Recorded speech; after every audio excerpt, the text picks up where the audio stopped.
이시훈의 세상은 온통 스케치북과 건축 도면으로 가득 차 있었다. 그의 작은 자취방은 서류 더미와 낡은 노트북, 그리고 저렴한 인스턴트 커피 믹스 봉지들로 어지러웠다. 서울 변두리에 오래된 건물 옥탑방. 창밖으로는 회색빛 빌딩 숲이 끝없이 이어졌고 그 사이로 희미한 가로등 불빛이 밤새도록 그의 방을 비췄다. 그는 이 거대한 도시의 작은 점에 불과했지만 그의 가슴 속에는 누구보다 뜨거운 열정과 꿈이 넘실거렸다. 대기업 건축 설계팀에 들어가 자신의 이름을 건 건물을 짓는 것, 그리고 사랑하는 강수연과 함께 아늑한 보금자리를 꾸리는 것, 그것이 그의 전부였다. 소연은 그의 유일한 안식처이자 세상의 전부였다. 그녀의 아름다운 미소와 따뜻한 말 한마디는 시훈이 팍팍한 현실을 버텨낼 수 있는 힘이었다. 시훈은 소연을 너무나도 사랑했다. 그녀에게 언제나 최고를 해주고 싶었지만 그의 주머니 사정은 늘 초라했다. 그는 매일 밤 잠을 줄여가며 아르바이트를 했고 남은 시간은 오직 자신의 꿈과 소연과의 미래를 위해 투자했다. 그의 삶은 가난했지만 희망으로 빛나고 있었다. 시훈은 주로 늦은 밤까지 학교 도서관이나 동네의 낡은 카페에서 시간을 보냈다. 카페 구석진 자리에 앉아 노트북 화면을 응시하거나 스케치북에 복잡한 도면을 그리다 보면 어느새 새벽이 밝아오곤 했다. 눅눅한 카페 공기 속에서도 그는 집중력을 잃지 않았다. 낡은 노트북의 펜소리는 마치 그의 열정처럼 쉴 새 없이 윙윙거렸다. 그는 자신의 디자인에 몰두했고 건축가가 되기 위한 끊임없는 노력을 게을리하지 않았다. 때때로 그는 피곤에 지쳐 스케치북에 기대어 잠이 들기도 했다. 카페 주인이 건네는 따뜻한 커피 한 잔은 그에게 작은 위로가 되었다. 그는 커피를 마시며 미래를 그렸다. 소연과 함께 살게 될 작지만 아늑한 집, 그 집을 디자인하는 자신의 모습, 그리고 그 집에서 함께 웃을 소연의 모습. 그의 머릿속에는 늘 소연의 얼굴이 떠올랐다. 그는 그녀에게 보여주고 싶은 것이 너무나도 많았다. 그가 디자인한 건물들, 그가 이뤄낼 성공, 그리고 무엇보다 그녀를 향한 변치 않는 사랑. 시훈의 지갑은 항상 얇았다. 그는 소연과 데이트할 때도 늘 저렴한 식당을 찾았고 값비싼 선물 대신 직접 만든 작은 소품이나 송울씨 편지를 건넸다. 소연은 그런 그의 진심을 알아주는 듯 했다. 그녀는 그에게 불평 한마디 하지 않았고 오히려 오빠 마음이 제일 비싼 선물이야 라고 말해주곤 했다. 시훈은 그녀의 말에 감동했고 언젠가 소연에게 세상에서 가장 빛나는 다이아몬드 반지를 선물해주겠다고 다짐했다. 그는 소연에게 줄 특별한 선물을 준비하고 있었다. 바로 그가 직접 디자인하고 은을 녹여 만든 은반지였다. 그는 며칠 밤낮을 세워가며 정성껏 반지를 만들었다. 그의 손은 은을 다루는 과정에서 여러 번 베이고 되었지만 그는 아픔도 잊은 채 오직 소연을 생각하며 작업에 몰두했다. 반지의 안쪽에는 그와 그의 아버지만이 아는 특별한 문양을 새겨 넣었다. 그것은 이씨 가문의 상징이었다. 비록 현재는 가난하지만 그의 가문은 과거에 깊은 역사를 가진 명망 높은 가문이었다. 하지만 시훈은 그 사실을 소연에게 말하지 않았다. 그가 자신만의 힘으로 성공하고 싶었기 때문이었다. 그는 이 반지를 통해 소연에게 프로포즈할 계획이었다. 그의 삶을 함께 해달라는 진심을 담아. 시훈의 아버지는 사실 평범한 사람이 아니었다. 겉으로는 작은 공방을 운영하는 듯 보였지만 그는 대한민국 제2의 거물인 이창호 회장이었다. 이창호 회장은 젊은 시절 자신의 힘으로 모든 것을 이루기 위해 가문의 지원을 뿌리치고 홀로 세상으로 나왔다. 그는 아들 시훈에게도 같은 가르침을 주었다. 내 힘으로 세상을 살아가라. 어떤 어려움이 닥쳐도 너의 의지로 극복해야 한다.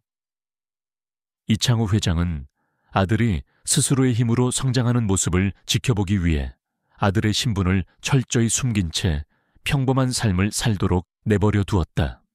하지만 이창호 회장은 아들의 모든 일거수일투족을 비밀리에 지켜보고 있었다. 아들이 소연을 만나 사랑에 빠지고 그녀에게 모든 것을 바치는 모습 또한 빠짐없이 알고 있었다. 그는 아들의 순수하고 열정적인 사랑을 보며 흐뭇해하기도 했지만 동시에 불안감을 느꼈다. 그에게는 아들의 행복이 무엇보다 중요했기 때문이었다. 그는 소연이 어떤 사람인지, 아들의 사랑에 진정으로 합당한 사람인지 알기 위해 은밀하게 소연을 조사하기도 했다. 하지만 소연은 그때까지 이창호 회장의 존재나 그의 진짜 신분을 전혀 알지 못했다. 그녀는 시훈의 아버지를 그저 평범한 공방 주인으로만 알고 있었다. 이창호 회장의 복잡한 표정은 아들의 사랑을 지켜보는 아버지의 마음과 아들이 상처받지 않기를 바라는 거물 사업가의 냉철한 계산이 뒤섞인 결과였다. 어느 늦은 밤, 시훈은 카페에서 작업을 마치고 자취방으로 향하고 있었다. 쌀쌀한 가을밤 공기가 그의 얇은 재킷 속으로 스며들었다. 골목길을 걷던 그는 길게 웅크리고 있는 작은 강아지를 발견했다. 강아지는 앙상한 몸으로 추위에 떨고 있었다. 버려진 듯한 모습이었다. 시훈은 잠시 망설였다. 자신의 삶도 팍팍한데 작은 생명 하나를 책임질 여유가 있을까 하지만 강아지의 애처로운 눈빛이 그의 발걸음을 붙잡았다. 그는 자신이 소연에게 주려던 마지막 남은 식빵을 강아지에게 건넸다. 강아지는 허겁지겁 식빵을 받아먹었다. 시훈은 강아지의 작은 몸을 쓰다듬으며 조용히 속삭였다. 불쌍한 것, 그는 강아지를 그냥 지나칠 수 없었다. 시훈은 주머니를 뒤져 남은 몇 푼 안 되는 돈을 꺼내 강아지용 통조림을 사왔다. 강아지는 개걸스럽게 통조림을 먹었고 그 모습을 지켜보는 시훈의 마음은 따뜻해졌다. 그는 강아지를 집으로 데려왔다. 작은 방에 새로운 생명이 들어오자 방 안은 전에 없던 온기로 가득 찼다. 그는 강아지에게 마음이라는 이름을 지어주었다. 그의 따뜻한 마음이 이 작은 생명을 살렸다는 의미에서였다. 마음이는 시훈의 외로운 밤을 함께 해주는 유일한 친구가 되었다. 그는 마음이의 작은 몸을 쓰다듬으며 잠들었고 마음이는 그의 품에서 편안하게 숨을 쉬었다. 마음이의 존재는 시훈에게 지친 일상 속 작은 위안과 행복을 가져다 주었다. 시훈은 마음이를 안고 소연에게 줄 은반지를 다시 한번 꺼내보았다. 반지는 그의 손바닥 위에서 희미하게 빛났다. 그는 이 반지에 자신의 모든 희망과 미래를 담았다. 이 반지를 소연에게 끼워주면 그들의 사랑은 영원히 지속될 것이라고 믿었다. 그는 소연과의 결혼을 꿈꿨고 그녀와의 행복한 미래를 간절히 바랐다. 그의 마음은 기대감으로 부풀어 올랐다. 그는 소연에게 프로포즈할 완벽한 순간을 계획했다. 어둠 속에서도 반짝이는 별처럼 그의 미래도 환하게 빛날 것이라고 믿어 의심치 않았다. 그는 자신이 가난하지만 소연을 사랑하는 마음만큼은 누구보다 부자라고 생각했다. 그 마음 하나면 충분하다고 믿었다. 하지만 시훈은 알지 못했다. 그의 순수한 사랑이 세상의 차가운 현실 앞에서 얼마나 무력해질지, 그리고 그가 준비한 은반지가 그의 손안에서 얼마나 허무하게 부서질지, 그의 삶에 닥쳐올 폭풍의 전조를 그는 아직 알지 못했다. 이창호 회장은 아들이 마음이라는 강아지를 주워오는 모습을 비밀리에 지켜보고 있었다. 아들의 순수하고 따뜻한 마음씨에 그는 흐뭇한 미소를 지었다. 하지만 동시에 그의 마음속에는 차가운 그림자가 드리워져 있었다. 그는 소연에 대한 조사를 이미 끝마쳤다. 소연이 시훈을 만나기 전부터 재력 있는 남자들을 만나왔으며 그녀의 목표는 오직 돈 많은 남자와 결혼하여 신분 상승을 하는 것이라는 사실을 알고 있었다. 이창호 회장은 아들이 그런 여자에게 상처받을 것을 직감했지만 아들이 스스로 깨닫고 성장하기를 바라는 마음에 직접 개입하지 않았다. 하지만 그의 가슴속에는 이미 복잡한 계획이 차곡차곡 쌓이고 있었다.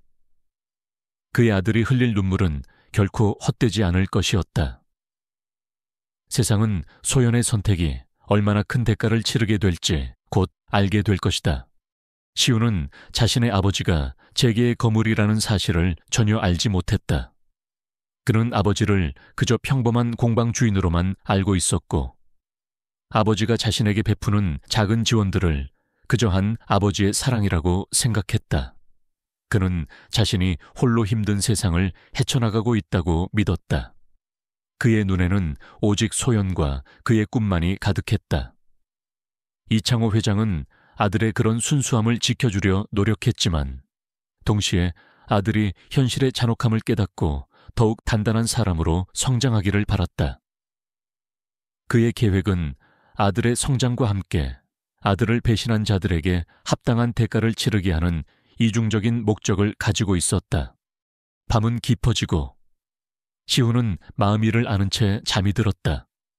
그의 꿈속에는 소연의 환한 미소와 그가 디자인한 멋진 건물들이 어우러져 있었다. 그는 알지 못했다. 그 꿈이 곧 잔혹한 현실에 의해 산산조각 날 것이며 그의 삶이 통째로 뒤바뀔 거대한 폭풍이 그를 기다리고 있다는 것을. 그의 손안에 든 은반지는 아직 빛나고 있었지만 그 빛은 곧 가려질 운명이었다. 이시훈은 강소연에게 프로포즈할 완벽한 순간을 꿈꾸며 하루하루를 살았다. 그에게 은반지는 단순한 금속 조각이 아니었다. 그것은 그의 사랑, 그의 희망, 그리고 그들이 함께 그릴 미래의 약속이었다. 그는 주말 저녁 소연을 위해 직접 정성껏 저녁 식사를 준비했다. 낡은 자취방에 촛불을 켜고 그녀가 좋아하는 잔잔한 음악을 틀었다. 서툰 솜씨로 만든 스파게티와 샐러드였지만 그의 마음은 온통 소연에 대한 사랑으로 가득 차 있었다. 그는 식탁 위에 놓인 작은 상자를 바라보며 설렘에 가슴이 두근거렸다. 그 안에는 그가 직접 만든 은반지가 조심스럽게 담겨 있었다. 소연은 약속 시간보다 조금 늦게 도착했다. 그녀의 얼굴에는 평소와 다른 어딘가 모르게 차가운 기색이 스쳐 지나갔다. 시훈은 그녀의 미묘한 변화를 감지했지만 애써 무시했다. 그는 그저 소연이 바빠서 지쳐있는 것이라고 생각했다. 소연아, 어서 와. 많이 기다렸어. 시훈은 환하게 웃으며 그녀를 맞이했다. 소연은 억지 미소를 지으며 자리에 앉았다. 식사가 시작되었지만 분위기는 시훈이 기대했던 것과는 달랐다. 소연은 평소처럼 즐거워하지 않았다. 그녀는 음식에 거의 손을 대지 않았고 시훈의 질문에도 건성으로 대답했다. 시훈은 불안감을 느꼈다. 소연아, 무슨 일 있어? 혹시 내가 뭐 실수라도 했니? 시훈의 조심스러운 물음에 소연은 한숨을 쉬었다. 그녀의 눈빛은 차가웠고 이내 시훈이 감지했던 미묘한 변화의 정체가 드러나기 시작했다. 시훈 오빠. 소연의 목소리는 낮고 차분했지만 그 속에는 칼날 같은 냉정함이 담겨 있었다. 우리 헤어지자. 시훈의 심장이 쿵 하고 떨어졌다. 그의 머릿속은 하얗게 비워졌다. 그는 소연의 말이 농담이라고 생각했다. 소연아, 갑자기 무슨 소리야, 장난치지 마. 그의 목소리는 떨렸다. 장난 아니야. 오빠, 우리 관계는 더 이상 미래가 없어. 소연은 시훈의 눈을 피하며 말했다. 그녀의 얼굴에는 이미 단호한 결심이 서려 있었다. 오빠가 아무리 노력해도 오빠는 오빠야. 가난하고 가진 것도 없고. 난 더 이상 이렇게 살고 싶지 않아. 시우는 충격에 아무 말도 할 수 없었다. 그의 눈에는 믿을 수 없다는 표정이 역력했다. 내가 가난하다고, 소연아. 우리가 언제부터 돈 때문에 만났니? 난 너를 진심으로 사랑했잖아. 난 네게 모든 것을 줄 준비가 되어 있었어. 소연은 차갑게 웃었다. 사랑만으로 사는 세상이 아니잖아. 오빠, 현실을 봐. 오빠는 평생 이 좁은 옥탑방에서 설계 도면이나 그리다 끝낼 거야. 난 그런 삶은 싫어. 난 더 넓은 세상에서 더 화려하게 살고 싶어. 오빠 옆에서는 그럴 수 없어. 그녀의 말은 비수처럼 시운의 심장을 꿰뚫었다. 그녀의 눈에는 돈에 대한 갈망만이 번뜩였다. 그녀는 자리에서 일어섰다. 그리고 나 이제 다른 남자 만나. 그 사람은 오빠와는 달라. 원하는 건 뭐든지 해줄 수 있는 사람이야. 이름만 대면 다 아는 대기업 후계자야. 소연은 자신의 손에 끼워진 다이아몬드 반지를 시운에게 보여주었다. 눈부시게 빛나는 다이아몬드 반지는 시운이 소연에게 줄 은반지와 너무나도 대비되었다. 그것은 그의 순수한 사랑이 세상의 차가운 현실 앞에서 얼마나 무력한지를 여실히 보여주는 증표였다. 시우는 무릎을 꿇었다. 그의 눈에서는 뜨거운 눈물이 흘러내렸다. 소연아, 제발 이러지 마. 내가 더 열심히 할게. 내가 더 성공할게. 너를 위해 뭐든지 할 수 있어.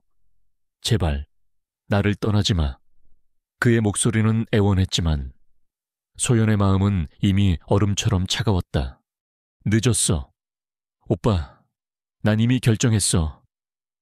소연은 차갑게 돌아섰다. 그녀는 문을 열고 나가려 했다. 시우는 필사적으로 그녀의 팔을 붙잡았다. 소연아, 기다려. 내가 너에게 주려던 것이 있어. 그는 식탁 위에 놓인 작은 상자를 황급히 열었다. 그 안에는 그가 며칠 밤낮을 새워 만든 은반지가 담겨 있었다. 이 반지는 내가 너에게 줄 수 있는 전부야. 내 사랑과 내 꿈, 그리고 너와의 미래가 담겨 있어. 이거 받아줘. 제발. 시우는 떨리는 손으로 반지를 내밀었다. 소연은 은반지를 한번 흘끗 보더니 비웃음 섞인 표정으로 말했다. 이게 뭐야, 은반지 오빠. 아직도 현실 파악이 안 돼. 난 이런 싸구려 반지 필요 없어. 이젠 빛나는 다이아몬드가 아니면 눈에 들어오지도 않아. 그녀는 시운의 손을 뿌리쳤고 은반지는 바닥에 떨어져 대굴대굴 굴러갔다. 반지는 촛불 아래에서 잠시 반짝이더니 이내 어둠 속에 파묻혔다. 마치 시운의 희망이 산산조각 나는 것처럼. 잘 있어, 이시훈. 오빠의 가난한 사랑은 나에게 더 이상 의미가 없어. 소연은 뒤도 돌아보지 않고 자취방을 나섰다. 문이 닫히는 소리는 시훈의 심장을 찢어 놓는 듯했다. 시훈은 바닥에 주저앉았다. 그의 눈에서는 뜨거운 눈물이 봇물처럼 쏟아졌다. 그의 삶의 전부였던 소연이 그렇게 무참히 그를 버리고 떠났다. 그는 자신의 가슴을 움켜쥐었다. 숨이 막혔다. 그의 꿈은 산산조각 났고 그의 희망은 한순간에 사라졌다. 그는 버려진 은반지를 주워들었다. 반지는 차갑게 식어 있었다. 그는 그것을 꼭 쥐고 한없이 울었다. 마음이는 시훈의 발치에 다가와 그의 손을 핥으며 위로했다. 하지만 그 위로는 시훈의 깊은 상처를 치유하기에는 역부족이었다. 소연은 떠났지만 그녀의 잔혹한 말들은 시훈의 뇌리에서 떠나지 않았다. 가난하고 가진 것도 없고 난 그런 삶은 싫어. 그 말은 시훈의 마음에 깊은 상처를 남겼고 동시에 그의 내면 깊숙한 곳에 잠들어 있던 분노를 일깨웠다. 그는 소연이 자신을 버린 이유가 가난 때문이었다는 사실에 치를 떨었다. 그의 순수한 사랑이 돈 앞에서 이렇게 무참히 짓밟혔다는 사실이 믿기지 않았다. 며칠 후 시우는 뉴스를 통해 소연의 결혼 소식을 접했다. 상대는 바로 그녀가 언급했던 대기업 후계자 최민준이었다.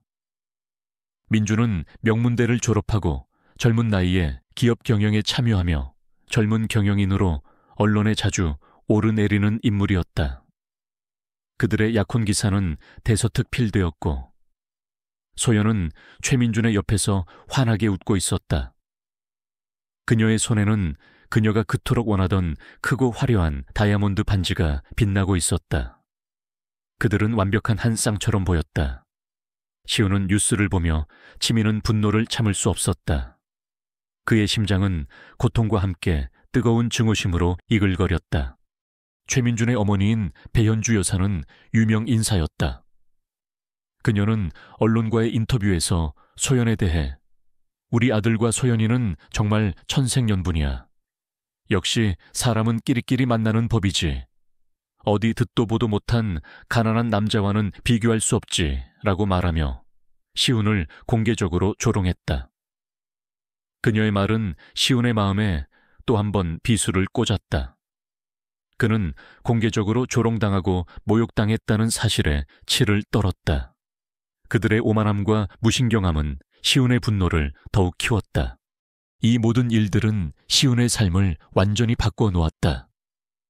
그는 더 이상 과거의 평범한 삶으로 돌아갈 수 없었다. 그의 꿈은 산산조각 났고 그의 마음은 상처로 가득 찼다. 그는 사랑했던 여인에게 배신당하고 사회적으로 모욕당했다. 그의 내면에서는 뜨거운 복수의 불꽃이 타오르기 시작했다. 그는 이 모든 것을 되갚아주겠다고 다짐했다. 그들의 오만함을 산산조각내고 그들이 그토록 중요하게 여기는 명예와 부를 박탈함으로써 그들에게 진정한 대가를 치르게 할 것이다. 그는 소연이 자신을 버린 것을 후회하게 만들고 싶었다. 시우는 낡은 스케치북을 펼쳤다. 그 안에는 그가 소연과 함께 살 꿈의 집을 그렸던 도면들이 있었다. 하지만 이제 그 도면들은 더 이상 아름다운 꿈이 아니었다. 그것은 복수를 위한 설계도가 될 것이었다. 그의 눈빛은 차갑게 빛났다. 그는 자신을 버린 소연에게 그리고 자신을 모욕한 최민준 일가에게 지옥을 선사하겠다고 굳게 다짐했다. 그의 오랜 침묵은 이제 깨어나 거대한 파동을 일으킬 준비가 되어 있었다. 그는 이 고통스러운 경험을 통해 더욱 강하고 냉철한 사람으로 다시 태어날 것이다. 그들의 비웃음은 곧 비명이 될 것이었다. 그는 은반지를 주워들었다. 반지의 은빛은 더 이상 희망을 상징하지 않았다. 그것은 복수의 차가운 칼날처럼 날카롭게 빛났다. 시우는 반지를 꼭 쥐었다. 그의 손에 새겨진 가문의 문양이 어둠 속에서 희미하게 빛났다. 그는 이 반지가 자신의 뿌리이자 그가 싸워야 할 이유를 상기시켜주는 증표라고 생각했다. 그는 이제 과거의 피해자가 아닌 자신의 방식으로 지옥을 선사할 가해자가 되기로 결심했다. 그의 삶은 완전히 새로운 국면을 맞이하게 되었다. 강소연의 냉혹한 배신과 최민준 일가의 공개적인 조롱은 이시훈의 삶을 산산조각냈다. 그의 순수했던 사랑과 꿈은 짓밟혔고 그 자리에 뜨거운 복수심이 자리 잡았다.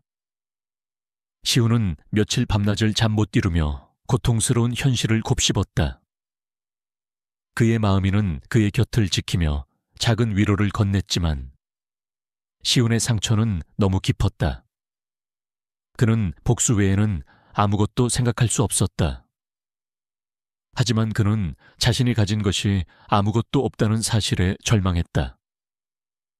그는 가난한 대학생일 뿐이었고 거대한 대기업을 상대로 복수할 만한 힘이 없었다.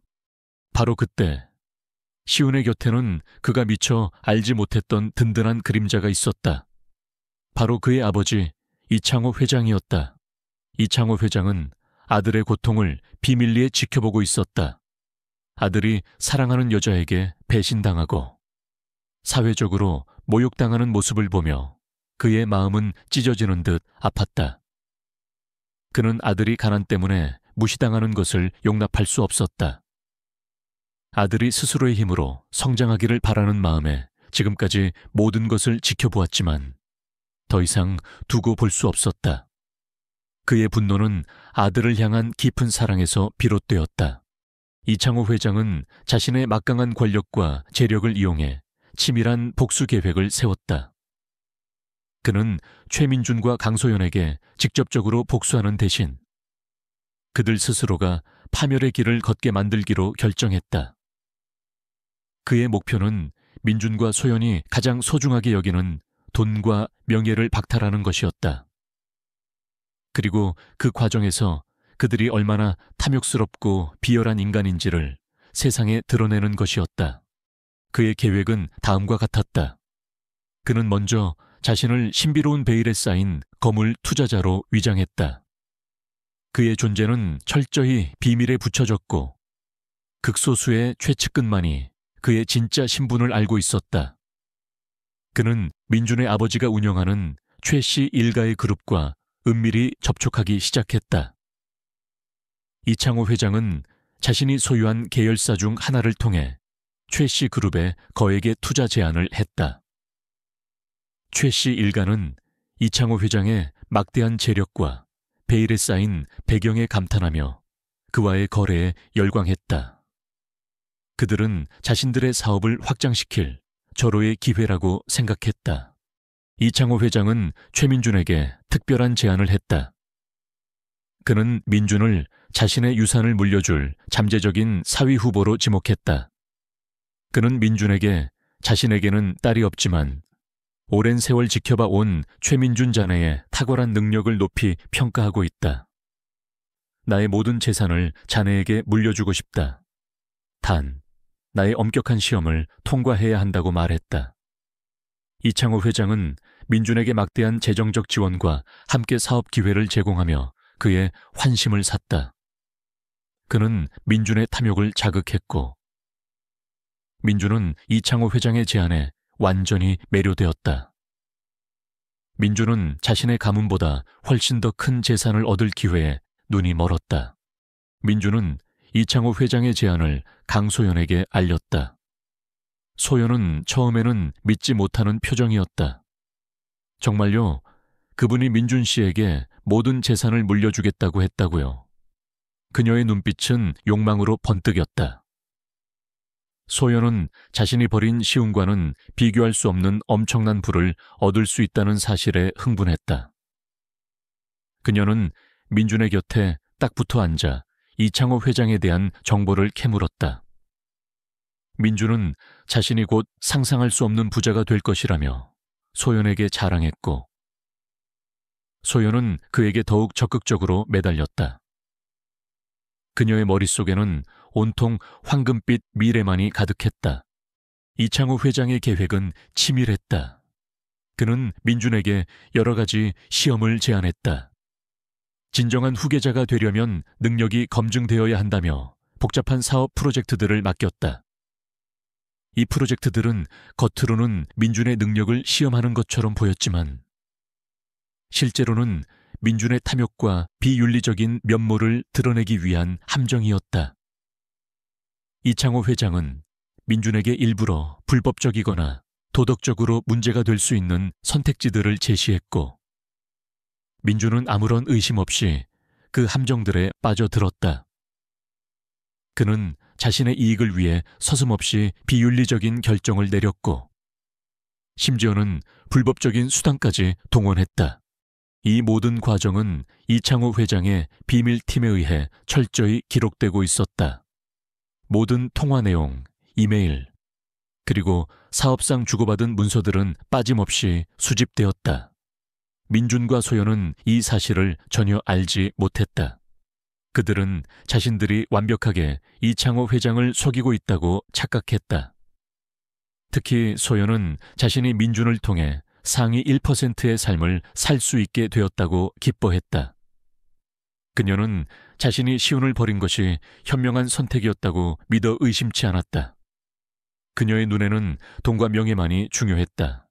이창호 회장은 시훈에게는 이 모든 계획을 철저히 비밀에 붙였다.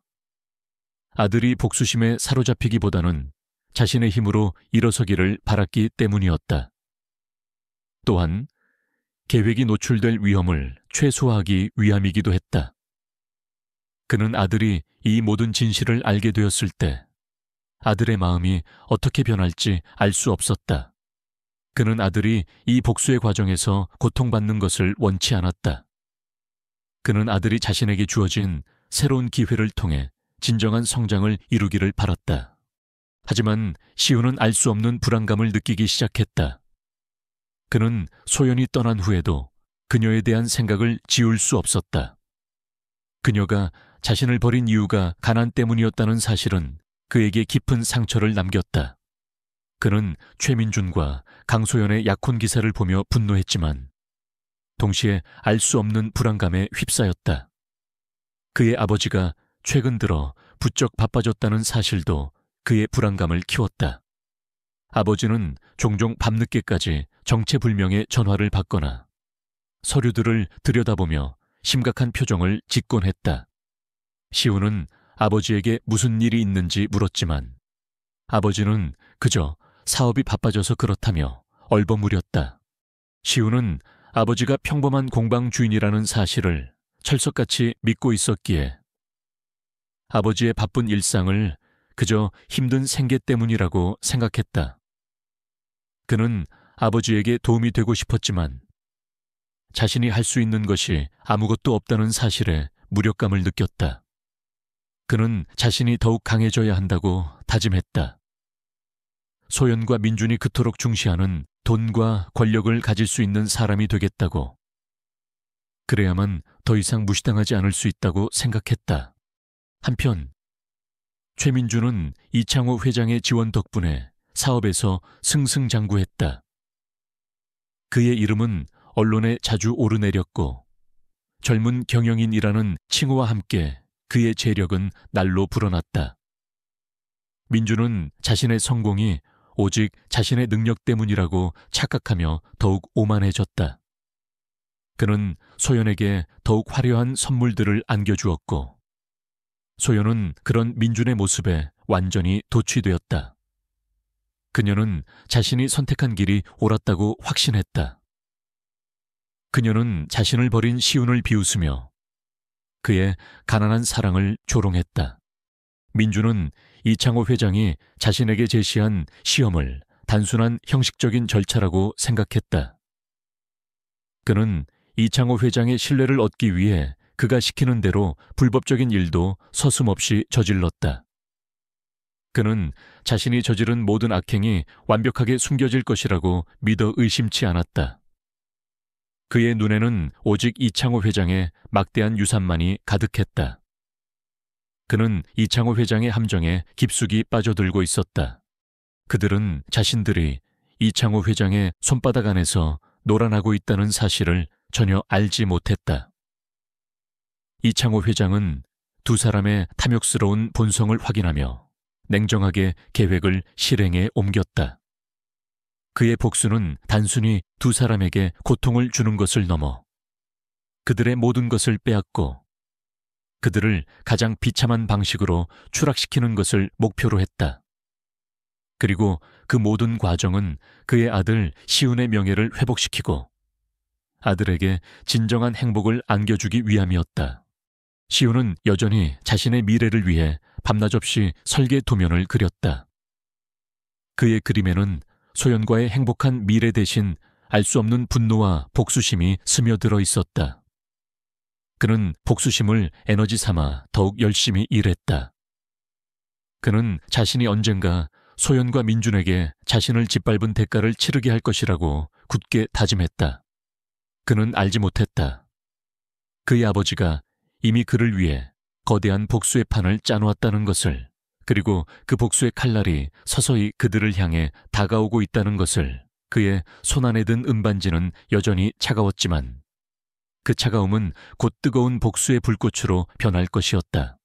이창호 회장의 치밀한 복수 계획은 한치의 오차도 없이 진행되고 있었다. 최민주는 이창호 회장의 거미줄에 걸린 꼭두각시처럼 그의 손안에서 놀아났다. 이창호 회장이 제시하는 달콤한 유혹과 막대한 재정적 지원은 민준의 눈을 멀게 했고 그는 아무런 의심 없이 함정 속으로 깊이 빠져들었다.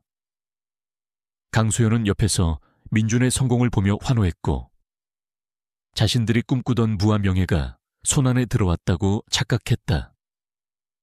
그들은 자신들의 파멸이 서서히 다가오고 있다는 사실을 전혀 알지 못했다. 이창호 회장은 민준에게 더욱 복잡하고 위험한 사업 프로젝트들을 맡겼다. 겉으로는 최씨 그룹의 사업 확장을 위한 전략적 투자로 포장되었지만 실제로는 민준의 도덕성과 윤리의식을 시험하고 그의 비열한 본성을 드러내기 위한 교묘한 함정들이었다. 예를 들어 이창호 회장은 민준에게 특정 기업을 인수합병하는 프로젝트를 맡기면서 해당 기업의 가치를 인위적으로 부풀리거나 주가를 조작하는 등의 불법적인 방법을 암시적으로 제시했다. 민준은 처음에는 망설이는 듯 했지만 이창호 회장이 진정한 후계자는 때로는 과감한 결정을 내려야 한다며 압박하자 결국 그의 탐욕은 도덕성을 압도했다. 그는 이창호 회장의 조언을 가장한 명령에 따라 서슴없이 불법적인 행동을 저질렀다. 이 모든 과정은 이창호 회장의 철저한 감시 아래 있었다. 그의 비밀팀은 민준의 모든 대화, 행동, 그리고 사업 결정들을 녹취하고 촬영했다. 민준이 비윤리적인 결정을 내리거나 불법적인 거래를 성사시킬 때마다 그의 얼굴에 나타나는 탐욕스러운 미소, 그리고 소연에게 자신의 능력을 자랑하며 우쭐거리는 모습까지도 모두 기록되었다. 특히 민준이 소연에게 이 정도는 아무것도 아니야. 이창호 회장님은 나에게 더 큰 것을 맡기실 거야 라며 오만하게 말하는 장면들은 그의 탐욕이 얼마나 깊은지를 여실히 보여주었다. 강소연은 민준의 옆에서 그의 성공을 만끽했다. 그녀는 민준이 가져다주는 값비싼 선물과 화려한 삶에 완전히 취해 있었다. 그녀는 고급 레스토랑에서 식사하고 명품 매장에서 마음껏 쇼핑했으며 해외여행을 다니며 사치스러운 생활을 즐겼다. 그녀는 자신의 SNS에 화려한 일상을 끊임없이 과시했다. 시운을 버리고 최민준을 선택한 것이 자신의 인생에서 최고의 선택이었다고 굳게 믿었다. 그녀는 과거 시운과의 가난했던 시절을 떠올리며 비웃었고 그를 불쌍한 패배자로 취급했다. 소연의 눈에는 돈과 물질적인 풍요만이 가득했다. 그녀는 민준이 이창호 회장의 시험을 통과하기 위해 어떤 일들을 저지르고 있는지 전혀 알지 못했다. 그녀는 그저 민준이 성공하는 과정이라고만 생각했다. 하지만 민준은 서서히 불안감을 느끼기 시작했다. 이창호 회장의 시험은 점점 더 강도가 세졌고 요구하는 사항들도 갈수록 민감하고 위험한 것들이었다. 민준은 잠시 후회했지만 이미 너무 깊이 발을 들여놓은 상태였다. 그는 이창호 회장의 막대한 재산을 포기할 수 없었다. 그는 이창호 회장의 뜻을 거스를 경우 모든 것을 잃을지도 모른다는 두려움에 사로잡혔다. 그는 소연에게 불안감을 내비치기도 했다. 소연아, 이창호 회장님은 너무 대단한 분 같아. 가끔은 좀 무섭기도 해. 모든 걸 꿰뚫어 보는 것 같아. 소연은 민준의 불안감을 대수롭지 않게 여겼다. 민준 씨, 괜한 걱정 마세요. 그분은 민준 씨를 믿으니까 그런 엄청난 기회를 주시는 거죠. 이제 우리는 꽃길만 걸을 거예요. 그녀의 눈빛은 오직 돈에 대한 갈망으로 빛났다. 이창호 회장은 민준의 불안감을 감지했지만 오히려 이를 이용했다. 그는 민준에게 더욱 달콤한 약속을 하면서도 은근히 압박을 가했다. 자네가 나의 기대를 저버리지 않는다면 자네는 상상할 수 없는 부를 거머쥘 것이다. 하지만 작은 실수라도 한다면 모든 것을 잃게 될 것이다. 이창호 회장의 말은 민준의 탐욕과 두려움을 동시에 자극했다. 민준은 더욱 깊은 나락으로 빠져들었다. 한편 이시우는 여전히 이 모든 사실을 알지 못한 채 자신의 삶을 살아가고 있었다. 그는 여전히 아르바이트를 하며 학비와 생활비를 벌었고 남은 시간에는 설계 도면에 몰두했다. 그는 소연에게 복수하겠다는 다짐을 잊지 않았다. 그는 돈과 권력을 가진 사람이 되어 다시는 무시당하지 않겠다고 굳게 결심했다. 그는 자신의 실력을 갈고 닦기 위해 더욱 열심히 노력했다. 그의 내면에는 뜨거운 불꽃이 타오르고 있었다. 그는 그 불꽃을 에너지 삼아 지친 몸을 이끌고 나아갔다. 어느 날, 시우는 우연히 소연과 최민준의 결혼 소식을 접하게 되었다. 그들의 결혼식은 한 달 앞으로 다가와 있었다. 언론에서는 그들의 결혼을 세기의 결혼이라며 대서특필했다. 화려한 웨딩드레스를 입은 소연의 사진과 그녀의 손에 끼워진 눈부신 다이아몬드 반지는 시운의 마음을 다시 한번 아프게 했다. 그의 가슴 속에서는 쓰디쓴 감정들이 뒤섞였다. 배신감, 분노, 그리고 지울 수 없는 상처. 그는 자신이 그토록 사랑했던 여인이 돈 때문에 자신을 버리고 다른 남자에게 가는 것을 보며 큰 고통을 느꼈다. 시우는 자신의 아버지가 최근 들어 최민준 일가와 관련된 뉴스를 유심히 지켜보고 있다는 사실을 알게 되었다. 아버지는 종종 신문이나 TV 뉴스에서 최씨 그룹의 기사가 나오면 평소와 달리 심각한 표정을 짓곤 했다. 시우는 아버지의 행동이 궁금했지만 아버지는 아무 말도 해주지 않았다. 그는 아버지가 그저 사업 문제로 바쁘다고만 생각했다. 그는 아버지가 자신을 위해 그리고 자신의 복수를 위해 거대한 판을 짜고 있다는 사실을 꿈에도 상상하지 못했다. 이창호 회장은 민준과 소연의 결혼식 날짜가 다가오자 자신의 계획을 마무리하기 시작했다. 그는 마지막으로 민준에게 최종 시험을 제안했다. 그것은 최씨 그룹의 가장 핵심적인 사업과 관련된 중요한 프로젝트였다. 이 프로젝트를 성공적으로 마무리하면 민준은 공식적으로 이창호 회장의 후계자로 인정받게 될 것이었다. 민준은 이 마지막 기회에 모든 것을 걸었다. 그는 이 프로젝트를 성공시키기 위해 자신의 모든 인맥과 자산을 총동원했고 이창호 회장이 제시한 모든 위험한 조건들을 받아들였다. 그는 이창호 회장이 던진 마지막 미끼를 삼킨 것이었다. 이창호 회장은 민준이 던진 모든 미끼를 삼킨 것을 확인하고 만족스러운 미소를 지었다. 그의 눈빛은 냉철했고 그의 얼굴에는 승자의 여유가 스며 있었다. 그는 이제 모든 준비가 끝났음을 알았다. 그들의 결혼식은 단순한 축제가 아니라 민준과 소연에게는 파멸의 서막이 될 것이었다. 그리고 시운에게는 새로운 삶의 시작을 알리는 신호탄이 될 것이었다. 최민준과 강소연은 꿈에 그리던 결혼식을 준비하며 행복에 겨워했다. 그들은 자신들의 미래가 장밋빛으로 펼쳐질 것이라고 믿어 의심치 않았다. 소연은 자신의 삶이 드라마의 주인공처럼 극적으로 바뀌었다고 생각하며 우쭐거렸다. 그녀는 자신의 성공을 시운의 실패와 비교하며 스스로를 위로했다. 그녀는 시운이 자신을 버린 것을 후회하게 만들 것이라고 생각했지만 사실은 그녀 자신이 돌이킬 수 없는 실수를 저지른 것이었다. 그녀는 자신이 걷는 길이 벼랑 끝으로 향하고 있다는 사실을 전혀 알지 못했다. 시우는 자신의 방에서 마음이를 쓰다듬으며 조용히 생각에 잠겼다. 그의 손에는 은반지가 쥐어져 있었다. 반지는 이제 더 이상 그의 아픈 사랑을 상징하지 않았다. 그것은 그의 내면에 잠들어 있던 강인함과 그가 마주할 미래를 위한 다짐을 상징하는 듯했다. 그는 다가올 소연과 민준의 결혼식에서 무엇을 해야 할지 고민했다. 그는 그들의 행복한 모습을 보며 고통받기만 할 수는 없었다. 그는 자신이 할 수 있는 일이 무엇인지 알아내야 했다. 그가 복수를 시작할 때가 되었다고 생각했다. 그의 복수는 그들의 행복을 산산조각내고 그들이 그토록 소중히 여기는 모든 것을 빼앗는 것이었다. 그는 알지 못했다.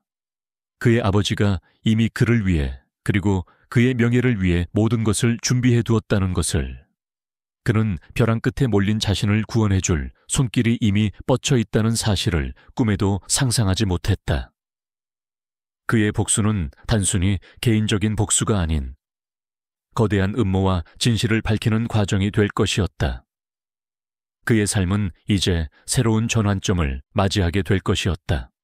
강소연과 최민준의 결혼식 날이 밝았다. 서울에서 가장 호화로운 호텔 연회장은 새벽부터 분주했다. 수많은 취재진과 재계 인사들, 그리고 유명 연예인들이 초대장을 들고 속속 도착했다. 그들은 모두 이 세기의 결혼식을 지켜보기 위해 모였다. 민주는 명품 턱시도를 차려입고 자신감 넘치는 미소를 지었다. 그의 옆에 선 소연은 눈부신 웨딩드레스를 입고 활짝 웃고 있었다. 그녀의 손에는 거대한 다이아몬드 반지가 찬란하게 빛났다. 그녀는 자신이 꿈꿔왔던 삶을 마침내 손에 넣었다고 생각했다. 하지만 이 모든 화려함 속에는 이창호 회장의 치밀한 복수 계획이 숨어 있었다. 민준과 소연은 자신들이 파멸의 춤을 추고 있다는 사실을 전혀 알지 못했다. 이창호 회장은 연회장 가장 앞줄에 앉아 차분한 미소를 짓고 있었다. 그의 눈빛은 고요했지만 그 속에는 폭풍전야의 긴장감이 감돌았다. 그의 곁에는 이시훈이 앉아 있었다. 시훈은 아버지의 계획을 전혀 알지 못한 채 그저 아버지가 민준의 사업을 지원하기 위해 이 자리에 참석한 것이라고만 생각하고 있었다. 그는 굳은 얼굴로 민준과 소연을 바라봤다. 그의 가슴 속에는 여전히 쓰라린 통증이 남아 있었다. 성혼 선언이 끝나고 축하 공연이 시작되었다. 모든 사람들이 즐겁게 웃고 박수를 치는 가운데 갑자기 연회장의 대형 스크린이 번쩍이며 알 수 없는 영상이 재생되기 시작했다. 민주는 당황한 표정으로 스크린을 바라봤다. 이게 뭐야? 왜 이런 영상이 나와? 그의 얼굴에 불안감이 스쳤다. 사회자는 황급히 상황을 수습하려 했지만 영상은 멈추지 않았다. 스크린에는 최민준의 얼굴이 클로즈업되어 나타났다.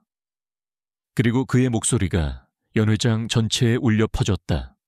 이봐, 이창호 회장님은 내가 생각했던 것보다 훨씬 멍청해. 내가 시키는 대로 다 해주잖아. 이젠 그 영감탱이 재산 다 내 것이 될 거야. 강소연, 걔는 그냥 내가 필요할 때 이용하는 도구일 뿐이야. 내가 이창호 회장님 재산을 물려받으면 더 예쁘고 능력 있는 여자들이 줄을 설 텐데 뭐하러 걔랑 평생 살아. 박서준 그 거지 같은 새끼 나한테 덤볐다가 어떻게 되는지 아주 제대로 보여줘야지. 감히 내 돈을 넘보다니. 영상 속 민주는 친구들에게 술을 마시며 거만하게 떠들어대고 있었다.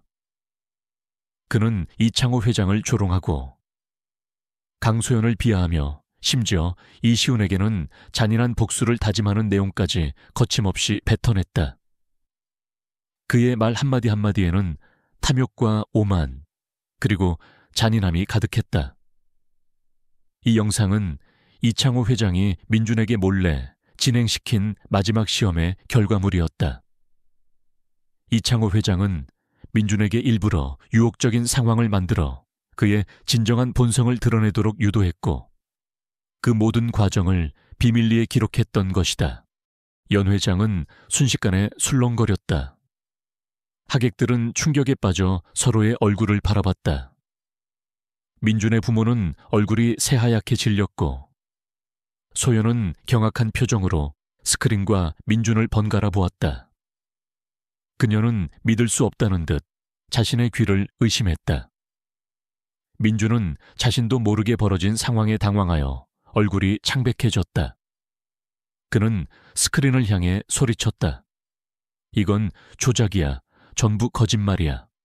하지만 영상은 계속 이어졌다. 스크린에는 민준이 이창호 회장의 시험을 통과하기 위해 저지른 불법적인 사업 거래들이 적나라하게 드러났다. 주가 조작, 위장 계약, 그리고 자금 세탁 등 그의 모든 비리 행위들이 증거 자료와 함께 공개되었다. 이창호 회장의 비밀팀이 수집한 모든 녹취록, 계약서, 그리고 금융거래 내역들이 영상과 함께 법정 제출용 증거 자료처럼 자세하게 공개되었다. 민준이 이창호 회장에게 보고했던 사업 결과, 보고서와 실제 결과가 얼마나 다른지, 그가 어떻게 자료를 조작했는지까지도 상세히 공개되었다. 이 모든 증거들은 민준이 이창호 회장을 속이고 자신의 탐욕을 채우기 위해 어떤 짓을 저질렀는지를 명백하게 보여주었다. 이창호 회장은 자리에서 일어나 연단으로 걸어 나갔다. 그의 얼굴은 여전히 차분했지만 그의 눈빛은 날카롭게 빛났다. 최민준 군 그리고 강소연 양, 나의 마지막 시험을 통과하지 못했음을 알려드립니다. 그의 목소리는 연 회장 전체에 울려 퍼졌다. 나는 최민준 군에게 나의 모든 유산을 물려줄 계획이었다. 하지만 그는 나의 기대를 저버렸을 뿐만 아니라 자신의 탐욕과 비윤리적인 행동으로 나를 기만하고 사회의 질서를 어지럽혔다. 그는 내가 제시한 모든 시험에 실패했다. 아니, 그는 시험이 아니라 스스로 파멸의 길을 선택했다. 이창호 회장의 말이 끝나자 연 회장 입구에서 한 남자가 걸어 들어왔다. 그 남자는 이시훈이었다. 하지만 그는 더 이상 초라한 대학생이 아니었다. 그는 이창호 회장의 최측근들이 입는 고급 맞춤 정장을 입고 있었다. 그의 얼굴은 차분했고 그의 눈빛은 강렬하게 빛났다. 그는 민준과 소연을 똑바로 응시했다. 그리고 여러분께 한 가지 더 말씀드릴 것이 있습니다. 이창호 회장은 시훈의 어깨에 손을 얹었다. 이 사람은 제 아들, 이시훈입니다. 그리고 저의 모든 유산은 제 아들 이시훈에게 돌아갈 것입니다. 연 회장은 순간 정적에 휩싸였다. 이어진 것은 폭발적인 술렁거림이었다. 하객들은 경악과 충격에 휩싸여 서로의 얼굴을 바라봤다. 이창호 회장에게 아들이 있다고. 게다가 그 아들이 저 초라했던 박서준이라고. 사람들의 머릿속은 혼란으로 가득 찼다. 이시훈은 과거 소연에게 버려졌던 가난한 대학생이 아니었다. 그는 대한민국 재계의 거물인 이창호 회장의 유일한 아들이자 모든 것을 물려받을 정당한 상속자였다. 강소연은 무릎을 꿇었다. 그녀의 얼굴은 창백하게 질렸고 눈에서는 뜨거운 눈물이 흘러내렸다. 그녀는 믿을 수 없다는 듯 시훈을 바라봤다. 그녀가 버렸던 그 가난한 남자가 사실은 상상할 수도 없는 거대한 부를 가진 재벌의 아들이었다니. 그녀는 자신이 저지른 실수를 비로소 깨달았다. 그녀의 탐욕과 오만함이 그녀의 모든 것을 파았다. 그녀의 눈에는 후회와 절망만이 가득했다. 그녀의 꿈은 한순간에 산산조각 났고 그녀는 가장 비참한 방식으로 자신의 선택에 대한 대가를 치르게 되었다. 최민준은 그 자리에서 얼어붙었다. 그의 얼굴은 공포에 질려 있었다. 그는 이창호 회장의 거대한 함정에 완전히 빠져들었다는 사실을 깨달았다. 그가 이창호 회장에게 충성을 다하며 저질렀던 모든 불법적인 행동들이 이제 자신을 향한 칼날이 되어 돌아올 것이었다. 그는 자신이 이창호 회장의 재산을 탐하며 저질렀던 모든 만행이 세상에 드러났다는 사실에 전율했다. 그는 한순간에 모든 것을 잃은 초라한 패배자로 전락했다. 그의 아버지와 어머니 또한 얼굴이 사색이 되어 아무 말도 하지 못했다. 그들의 아들이 저지른 죄와 그로 인한 사회적 파장은 그들의 가문까지도 몰락시킬 것이었다. 시우는 소연과 민준을 차갑게 바라봤다. 그의 눈에는 복수심보다는 씁쓸함과 함께 알 수 없는 허탈감이 스쳤다. 그는 복수에 성공했지만 그 과정에서 잃어버린 순수함과 사랑에 대한 회한이 남았다. 하지만 그는 동시에 자신의 명예를 회복하고 진실을 밝혀냈다는 뿌듯함을 느꼈다. 그는 더 이상 과거의 피해자가 아니었다. 그는 자신의 힘으로 그리고 아버지의 도움으로 다시 일어섰다. 이창호 회장은 민준과 소연을 향해 싸늘하게 말했다. 최민준 군, 자네가 저지른 모든 불법 행위에 대한 증거는 이미 검찰에 제출되었다. 강소연 양, 자네는 민준 군과 공모하여 사기 행각에 가담한 것에 대한 법적 책임을 지게 될 것이다. 그의 말에 민준과 소연은 더욱 절망했다. 그들의 파멸은 이제 되돌릴 수 없는 현실이 되었다. 그들은 자신들이 그토록 경멸했던 가난한 이시훈의 손에 의해 모든 것을 잃게 된 것이다. 연 회장은 아수라장이 되었다. 사람들은 민준과 소연을 향해 비난의 목소리를 쏟아냈다. 기자들은 미친 듯이 플래시를 터뜨리며 이 충격적인 장면을 기록했다. 이 세기의 결혼식은 세기의 파멸로 막을 내렸다. 시우는 아버지의 손을 잡았다. 그의 마음속에는 복수심을 넘어선 새로운 감정들이 피어났다. 아버지에 대한 깊은 감사와 이제부터 그가 걸어야 할 새로운 길에 대한 책임감이었다. 그는 더 이상 과거의 상처에 갇혀 있지 않았다. 그는 자신의 힘으로 그리고 아버지의 지원 아래 세상을 향해 당당히 나아갈 준비가 되어 있었다. 그의 손목에 희미하게 남아있던 흉터는 이제 그의 강인함과 지혜를 상징하는 듯 빛나고 있었다. 최민준과 강소연의 파멸은 그들의 결혼식이라는 가장 화려한 무대 위에서 시작되었다. 이창호 회장이 준비한 증거와 이시훈의 등장으로 그들의 모든 악행은 만천에 드러났다. 민준은 즉시 경찰에 체포되었고 그가 이창호 회장과의 거래를 통해 저지른 모든 불법 행위들은 상세히 조사되었다. 주가 조작, 사기, 그리고 불법 자금 세탁 등 수많은 혐의들이 드러났고 그는 결국 법의 심판대 위에서 중형을 선고받았다. 그의 아버지와 어머니 또한 아들의 죄로 인해 경영권을 잃고 가문의 명성은 땅에 떨어졌다. 그들은 한순간에 모든 것을 잃은 초라한 존재로 전락했다. 강소연은 민준의 공범으로 기소되었지만 민준이 모든 죄를 뒤집어쓰고 그녀를 감싸준 덕분에 비교적 가벼운 처벌을 받았다. 그녀는 짧은 수감 생활 후 풀려났지만 그녀의 삶은 이미 파탄나 있었다. 그녀의 이름은 탐욕과 배신의 아이콘으로 낙인 찍혔고 대중들은 그녀에게 냉혹한 비난을 퍼부었다. 그녀는 사회적으로 완전히 매장되었고 일자리도 구할 수 없었다. 그녀가 그토록 갈망했던 돈과 명예는 한순간에 사라졌고 그녀에게 남은 것은 비참함과 후회뿐이었다. 그녀는 시운을 버린 대가를 톡톡히 치렀다. 그녀는 홀로 남겨져 자신의 선택을 후회하며 고통스러운 시간을 보냈다. 반면 이시훈의 삶은 새로운 전환점을 맞이했다. 그는 이창호 회장의 유일한 아들이자 정당한 후계자로서 세상에 당당히 모습을 드러냈다. 이창호 회장은 아들에게 자신이 일궈온 모든 사업을 물려주며 그의 인생을 새로운 방향으로 이끌었다.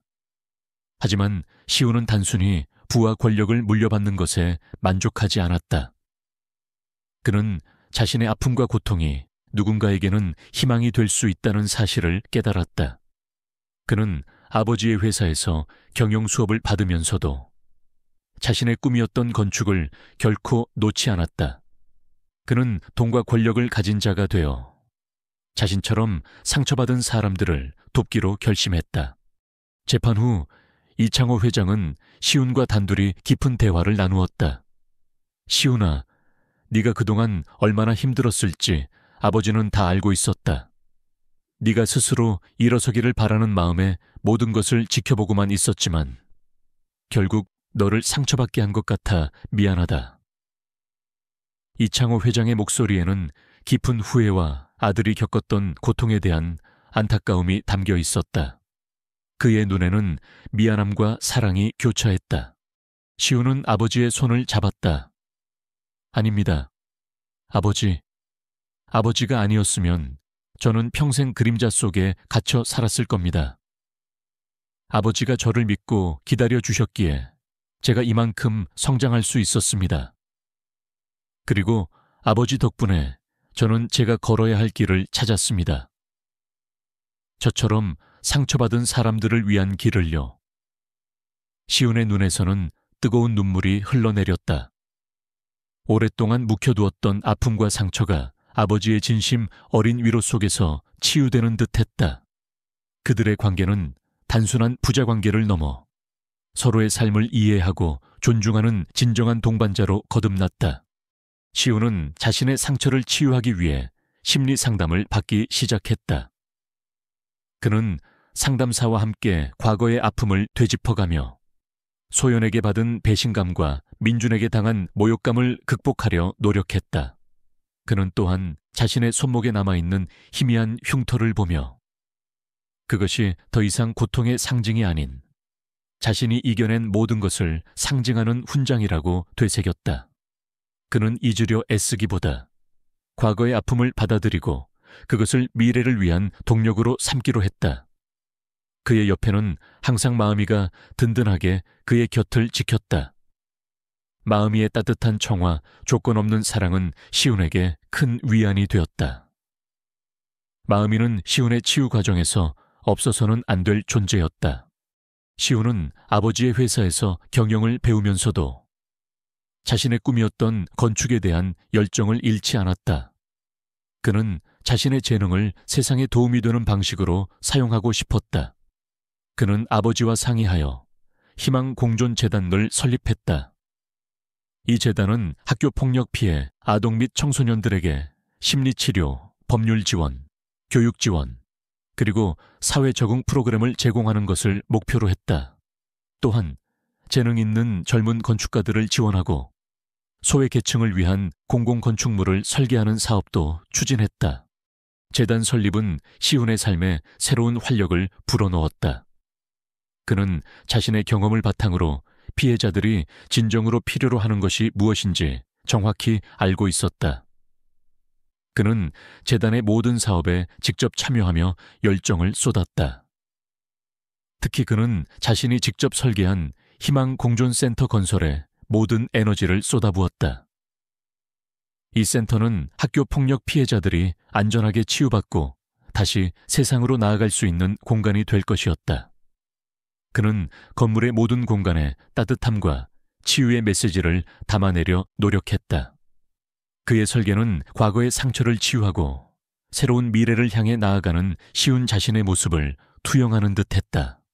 최진우는 시훈의 가장 든든한 조력자이자 친구였다. 그는 재단의 IT 보안 책임자이자 기술 고문으로 합류하여 시훈의 비전을 현실로 만드는 데 큰 역할을 했다. 진우는 최첨단 기술을 활용하여 학교 폭력 예방 시스템을 구축하고 온라인에서 발생하는 사이버 왕따 문제에 적극적으로 대응했다. 그는 또한 재단의 모든 데이터와 시스템을 안전하게 보호하여 피해자들의 개인 정보가 유출되지 않도록 만전을 기했다. 진우는 시훈의 지성과 열정에 감탄했고 시훈은 진우의 탁월한 기술력과 통찰력에 깊은 신뢰를 보냈다. 그들은 서로에게 없어서는 안 될 존재가 되었다. 시훈의 이야기는 언론을 통해 널리 알려졌다. 그의 용기 있는 복수와 그 복수를 통해 얻은 새로운 삶의 목적은 많은 사람들에게 깊은 감동을 주었다. 그는 수많은 강연 요청을 받았고 전국을 돌며 자신의 이야기를 나누었다. 그는 강연에서 자신의 아픔을 솔직하게 고백하며 여러분도 저처럼 그림자 속에 갇혀 있지 마세요. 고통은 우리를 무너뜨리기도 하지만 동시에 우리를 더욱 강하게 만듭니다. 여러분 안에도 알 수 없는 특별한 힘이 숨겨져 있습니다라고 말했다. 그의 진심 어린 메시지는 많은 피해자들에게 용기와 희망을 주었고 그의 이야기는 사회에 긍정적인 파급력을 일으켰다. 시우는 이제 더 이상 과거의 상처에 갇힌 채 살아가지 않았다. 그는 자신의 아픔을 통해 다른 사람을 돕는 진정한 리더로 성장했다. 그의 삶은 복수를 넘어선 새로운 의미를 찾았다. 그는 자신이 겪었던 모든 고통과 역경을 딛고 더욱 단단하고 강인한 사람으로 다시 태어났다.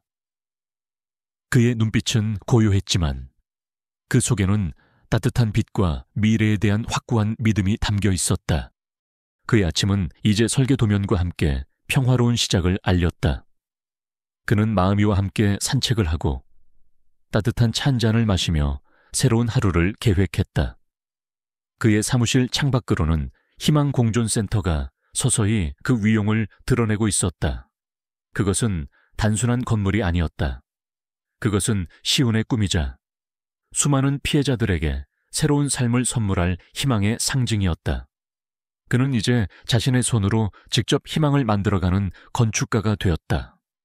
이시훈의 이야기는 단순한 복수를 넘어선 희망과 치유의 상징이 되었다. 최민준과 강소연의 몰락 이후 5년이라는 시간이 흘렀다. 그들의 이름은 이제 탐욕과 배신의 대명사로 기억되었고 그들의 삶은 한때 그들이 조롱했던 시온의 초라한 과거보다 더 비참하게 막을 내렸다. 반면 이시훈은 이제 대한민국의 가장 존경받는 인물 중 한 명이자 희망공존재단 하회 대표로 우뚝 섰다. 그의 손목에 희미하게 남아있던 흉터는 더 이상 아픈 기억이 아닌 그가 겪었던 모든 시련을 이겨내고 진정한 리더로 성장했음을 보여주는 훈장이 되었다. 시온의 명성은 국내를 넘어 전 세계로 퍼져나갔다. 그는 자신의 경험을 바탕으로 학교 폭력 근절과 피해자 치유의 중요성을 끊임없이 역설했다. 그는 단순한 강영아가 아니었다. 그는 자신이 겪었던 고통을 바탕으로 피해자들이 진정으로 필요로 하는 것이 무엇인지 정확히 이해했고 그들을 위한 실질적인 시스템을 구축했다. 시온이 직접 집필한 자서전, 그림자 속에서 피어난 희망 나침반이 가리킨 진실, 은 전 세계 15개국에서 번역되어 베스트셀러가 되었다. 이 책은 어린 시절 고아 아닌 고아로 자란 그의 성장 과정, 소연의 배신과 민중과의 갈등, 이창호 회장의 치밀한 복수극, 그리고 복수를 넘어 사회공헌가로 거듭나기까지의 여정을 솔직하고 감동적으로 담아냈다. 수많은 독자들이 그의 용기와 진정성에 감동했으며 그의 이야기는 좌절 속에서도 희망을 잃지 않는 이들에게 큰 위로와 영감을 주었다. 책의 인쇄는 전액희망공존재단의 소중한 운영 자금이 되었다. 희망공존재단은 이창호 회장의 전폭적인 지원과 시온의 열정적인 리더십 아래 비약적으로 성장했다. 서울 도심에 거대한 본사를 둔 재단은 이제 전국 주요 도시에 지부를 설립하며 네트워크를 확장했다. 재단에는 최고의 심리치료사, 법률 전문가, 사회복지사, 그리고 교육 전문가들이 모여들었고 그들은 시온의 비전 아래 학교 폭력 피해자들을 위한 맞춤형 프로그램을 제공했다. 특히 시온은 자신과 같은 고아 및 취약계층 아동들을 위한 교육 지원 사업에 막대한 투자를 아끼지 않았다. 그는 바쁜 일정 속에서도 직접 보육원과 청소년 쉼터를 방문하여 아이들을 만났고 그들의 꿈과 희망을 격려했다. 여러분은 혼자가 아닙니다.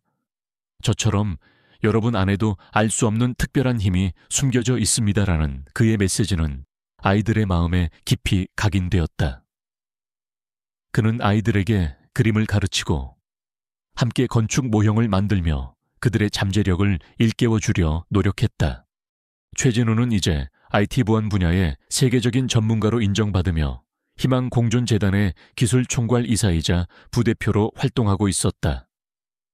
그는 재단의 모든 디지털 시스템 보안을 책임졌고 특히 사이버 왕따 문제의 심각성을 인지하고 디지털 공간에서의 폭력 예방을 위한 인공지능 기반의 첨단 기술 개발과 캠페인에 앞장섰다. 진우는 시훈의 가장 든든한 조력자이자 때로는 그의 지친 어깨를 토닥여주는 따뜻한 친구였다. 그들은 밤늦게까지 함께 일하며 재단의 미래를 논의했고 서로에게 없어서는 안 될 존재가 되었다. 진우는 시훈의 모든 아이디어를 현실로 만들 수 있는 기술적 토대를 마련해 주었고 시훈은 진우의 탁월한 능력을 마음껏 펼칠 수 있는 환경을 제공했다. 강소연은 몇 년 전 출소했지만 그녀의 삶은 피폐해져 있었다. 그녀가 그토록 좇았던 돈과 명예는 사라진 지 오래였고 그녀의 이름은 사람들 사이에서 비웃음과 경멸의 대상이 되었다. 그녀는 시훈이 이룩한 모든 것을 보며 후회와 질투심에 몸부림쳤지만 이제 그녀에게는 아무것도 할 수 없었다. 그녀는 결국 사회에서 완전히 고립되어 외로운 삶을 살아가야 했다. 최민주는 교도소에서 출소 후에도 사회에 적응하지 못하고 방황했으며 한때 그를 따르던 친구들조차 그를 외면했다. 그의 모든 재산은 몰수되어 희망공존재단을 비롯한 공익단체에 기부되었다. 그들의 탐욕으로 얼룩졌던 제국은 그렇게 완전히 무너져 내렸다. 어느 맑은 봄날, 이시훈 대표는 서울 도심에 새로 완공된 희망공존센터 본부의 개관식 연단에 섰다. 이 건물은 과거 최민준의 아버지가 소유했던 부지에 세워진 곳으로 시훈이 직접 설계한 야심작이었다. 최첨단 심리치료시설, 법률 상담실, 그리고 청소년들을 위한 창의적인 교육 공간이 복합적으로 들어서 있었다. 탐욕과 불의가 깃든 땅이 이제는 치유와 희망을 상징하는 공간으로 재탄생한 것이다. 센터 건물은 시훈의 철학을 담아 따뜻하고 개방적인 디자인으로 설계되었고 옥상에는 피해자들이 평화롭게 쉴 수 있는 치유의 정원이 조성되어 있었다. 개관식에는 전 세계의 저명한 심리학자, 교육 전문가, 정부 관계자, 언론인 그리고 시훈의 도움으로 새로운 삶을 찾은 수많은 사람들이 참석했다. 그들의 얼굴에는 감사와 존경의 빛이 가득했다. 시훈은 마이크를 잡고 자신의 이야기를 시작했다. 그의 목소리는 차분했지만 그 속에는 잃어버린 시간을 되찾은 자의 지혜와 아픔을 통해 얻은 강인함, 그리고 세상을 향한 깊은 사랑이 담겨 있었다. 저는 한때 그림자 속에 갇혀 살았습니다. 사랑하는 가족도 없이 제 삶의 의미를 찾지 못해 도시의 빌딩 숲 속에 숨어 지냈죠. 매일매일이 고통이었고 저는 제가 이 세상에 존재하지 않는 사람이 되기를 바랐습니다.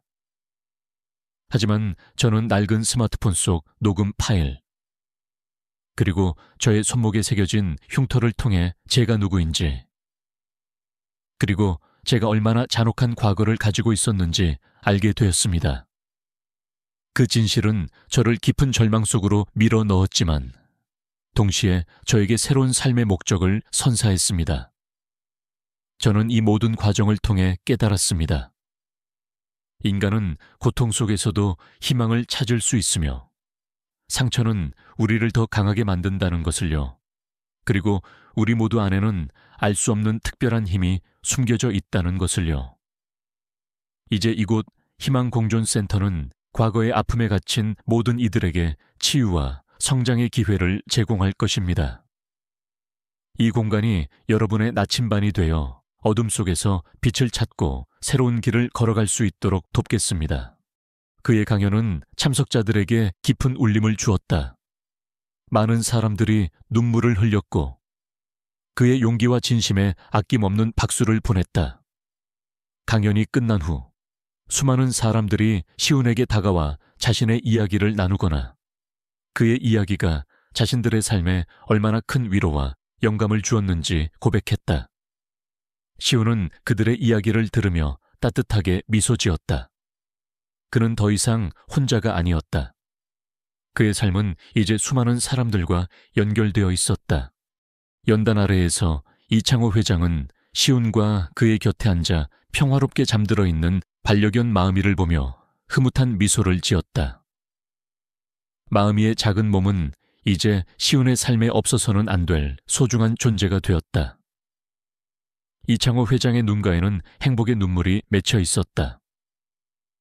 강연이 끝난 후 그는 시온에게 다가가 따뜻하게 어깨를 두드렸다. 정말 자랑스럽다. 시온아, 네가 이 모든 걸 이뤄냈어. 시온은 겸손하게 미소 지었다.